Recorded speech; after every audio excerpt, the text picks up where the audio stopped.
The Last Book.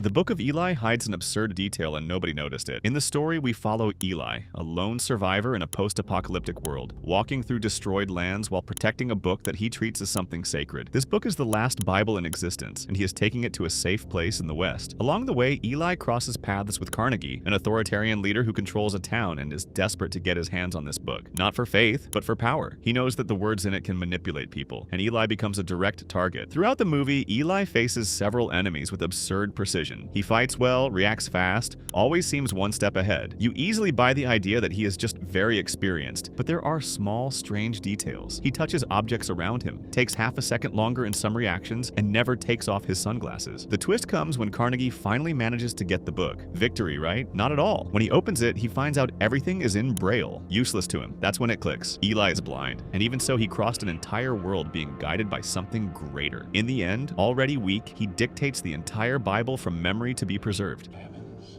and the earth. Verse 2. He wasn't just carrying the book, he was the book. When you rewatch it, you realize the movie never hid it. It just trusted you wouldn't notice. Memories of the future. There's a moment in Arrival where you think you already understood everything, and that's exactly when the movie surprises you. The film begins by showing Dr. Louise Banks dealing with the loss of her daughter Hannah. We follow moments from childhood to the girl's death, all with the feeling of a memory. It seems clear this happened before the main plot. The story continues, and then the alien ships come in. 12 appear around the world, and Louise, who is a linguist, is called to try to communicate with the heptapods. She works together with the physicist Ian Donnelly, and the two begin to decode that strange language made of circular symbols. Every time Louise understands more of the language, those scenes with her daughter come back, but now with more detail, more vivid, almost as if they are happening in the present. And then comes the plot twist. We find out those are not memories of the past, but visions of the future. Hannah hasn't even been born yet. Ian is the father. And Louise, because of the heptapod's language, starts to perceive time in a non-linear way, seeing past, present, and future at the same time. What hits the hardest is not the revelation, it's the decision. Even knowing that her daughter will die young and that her relationship with Ian will end because of it, she chooses to go down that path. She chooses to live everything. And what makes it even more interesting is that the name Hannah is a palindrome, which is a word that reads the same backwards and forwards, exactly reflecting the idea of the movie. I got you. The secret of the magic.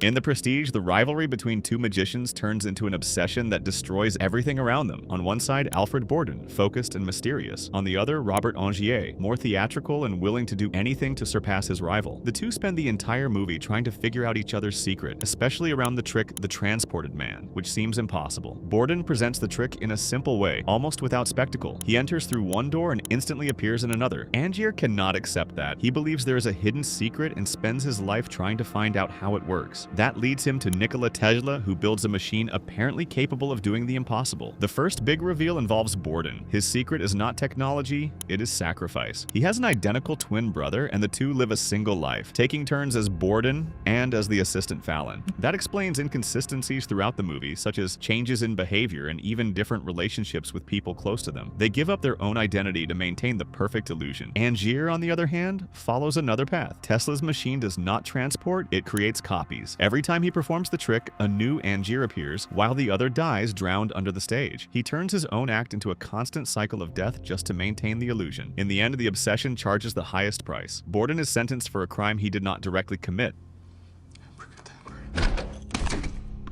while the surviving brother reveals the truth and takes revenge. This is one of my favorite Nolan movies. Broken Reality. Fractured begins with a simple situation that quickly gets out of control. Ray is traveling with his wife Joanne and his young daughter Perry when they stop at a gas station. The atmosphere between the couple is already a bit tense and everything gets worse in seconds. The girl gets scared, runs, falls into a construction hole, and hits her head. From there, the movie throws you straight into desperation. Ray believes his daughter only broke her arm, so he takes her and his wife to a hospital. There, everything starts to get strange. Cold employees, vague answers, delays in care. Joanne and Perry are taken for exams and simply disappear. No one gives clear explanations. That's when the movie enters full paranoia mode, with Ray convinced that the hospital is involved in something much bigger, possibly organ trap. He starts confronting doctors, invades restricted areas, and builds a theory that becomes more and more absurd. But in that context, it makes sense. The viewer follows everything from his point of view, so it's easy to believe something is wrong there. But the truth breaks everything in a harsh way. The accident at the gas station was much worse than it seemed. Perry died in the fall. In the middle of the chaos, Joanne argues with Ray, he reacts, and she also ends up dying. Everything happened right there even before any hospital came into the story. Unable to deal with it, Ray's mind creates an alternative reality where there is still something to save. In the end, he believes he is escaping with his daughter, but in reality, he kidnapped someone else. Human paradox. In Predestination, we follow a temporal agent whose mission is to prevent crimes before they happen, especially a terrorist known as the Fizzle Bomber. In one of his missions, he meets a mysterious man who begins to tell an extremely unusual story. This man reveals that he was born as Jane, a woman raised in an orphanage who always felt out of place. As an adult, she falls in love with a man who appears out of nowhere, gets pregnant, and soon after is abandoned. Up to this point, it seems like just another personal drama, but everything starts to get out of the ordinary after childbirth, when complications lead to a surgery that transforms Jane into John. From there, the narrative starts to fold in on itself. The man Jane fell in love with was John himself, coming from the future. In other words, he is, at the same time, the father and the mother of himself. And it doesn't stop there. The baby born from this relationship is taken back in time and left at the orphanage, restarting the cycle as Jane herself. Yeah, I know, it's a bit confusing. But it gets worse. The temporal agent who leads this whole story also does not escape. He is an older version of John, making sure everything happens exactly as it already happened. And the final twist closes the loop in an even heavier way. The terrorist he spent his entire life chasing is actually a future version of himself, completely broken. Now, if you shoot me, you'll become me. You get it? That's how it happens. The Basement Secret. In Parasite, the Kim family slowly starts infiltrating the rich Park family's house. One becomes a tutor, another a driver, another a housekeeper. Everything is calculated and working. They finally feel like they are on top, enjoying a life they never had. With the employers traveling, the house practically becomes theirs for a while. A light atmosphere, even funny, but it doesn't last long. The former housekeeper, Moon Gwang, shows up out of nowhere asking to come in. She says she forgot something in the basement. Reluctantly, they let her in. And then comes the twist that changes the entire movie. When she goes down, she reveals a hidden bunker under the house, a secret space that no one knew existed. Inside, her husband has been living, hidden for years to escape loan sharks. He has been there the whole time, surviving in silence, completely invisible. This moment breaks everything. The Kims thought they were the only invaders, but someone had already been living in that house long before them. The movie stops being a sharp comedy and turns into a tense game between two families trying to protect their own secrets. The situation gets out of control and culminates in the Park family son's birthday party where everything explodes. The conflict between these two hidden realities comes to the surface in a chaotic way, and the ending closes the cycle in a heavy way. After everything, the father of the Kim family ends up occupying the same bunker, living hidden like the man who was there before, like a parasite. The Island Mystery. In Shutter Island, the investigation seems to be just another typical one from a thriller movie, until you realize the entire case is an illusion. In the movie, we follow Teddy Daniels, a federal detective who arrives at an isolated psychiatric hospital to investigate the disappearance of a patient. The place is already strange by itself, full of strict rules, evasive doctors, and a constant feeling that something is being hidden. Teddy dives deep into the case. He suspects the doctors, believes they are doing illegal experiments, and starts building a conspiracy theory. At the same time, he has visions of his deceased wife and memories of the war, which make everything even more confusing. Even so, he sticks to the idea that he is close to discovering something big. But the truth turns everything upside down. Teddy is not a detective investigating the hospital. He is a patient. His real name is Andrew Laetis. I need to know you've accepted reality. My name's Andrew Laetis. And he has been admitted there for 2 years after killing his own wife, Dolores, who had taken the lives of their 3 children. And I murdered my wife in the spring of 52. Unable to deal with it, he created an alternative reality where he became a hero and turned himself into the villain he needs to capture. The entire investigation was staged as part of an experiment by the doctors. His partner Chuck is actually his own psychiatrist, following everything closely. In the end, Andrew seems to regress and return to the fantasy, but the final line changes everything. He suggests that he prefers not to live with that pain, indicating that he might actually be lucid and just choosing to forget and undergo a lobotomy. Which would be worse? To live as a monster, or to die as a good man? The movie hides several visual clues from the beginning, but they only make sense after the reveal. It's that kind of movie you need to watch twice to catch the details. Don't trust her.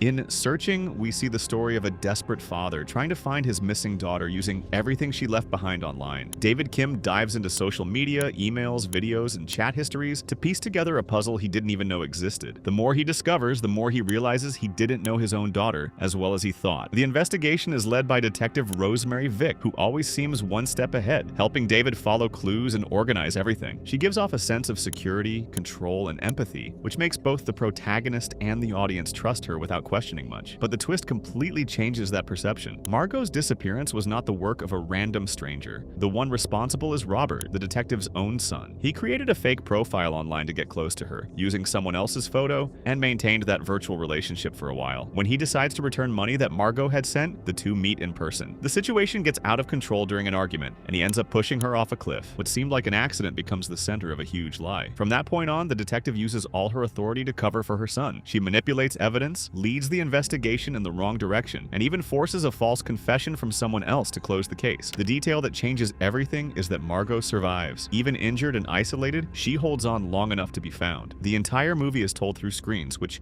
helps hide important clues and almost imperceptible details. Deadly Inheritance. This movie seems like that classic rich family mystery, but Knives Out flips the game several times before giving you the truth. Everything begins with the death of Harlan Thrombey, a millionaire writer found dead right after his birthday. The house is full of suspects, all with motives, and Detective Benoit Blanc steps in to investigate. In the middle of all this, the story focuses on Marta, Harlan's nurse. She is different from the others, simple, honest, and with a curious detail. She can't lie without getting sick. No. Dear girl, I'm sorry. I assumed you were speaking figuratively. And the movie practically reveals her mistake early on. During the night, she believes she switched Harlan's medications and gave him a fatal dose of morphine. Oh my god. This is what I just give you 100 milligrams of? Desperate, she follows a plan with him to cover everything up, but then the movie starts to dismantle everything you thought you knew. In the end, the truth comes out. Ransom Drysdale, the rebel grandson, was the one who set everything up. He switched the labels on the bottles and stole the antidote, expecting Marta to give the wrong dose and cause the death. But there's a brilliant detail. Even with the labels switched, Marta chose the correct vial by instinct, by the appearance of the liquid. In other words, Harlan was never in danger. You gave him the correct medication because you are a good nurse. He died believing he was doomed, sacrificing himself to protect someone innocent from a mistake that never actually happened. And there's still the final touch. Ransom tries to attack Marta with a knife from the collection, but it's a prop knife that does nothing. It's almost a visual joke about his entire plan.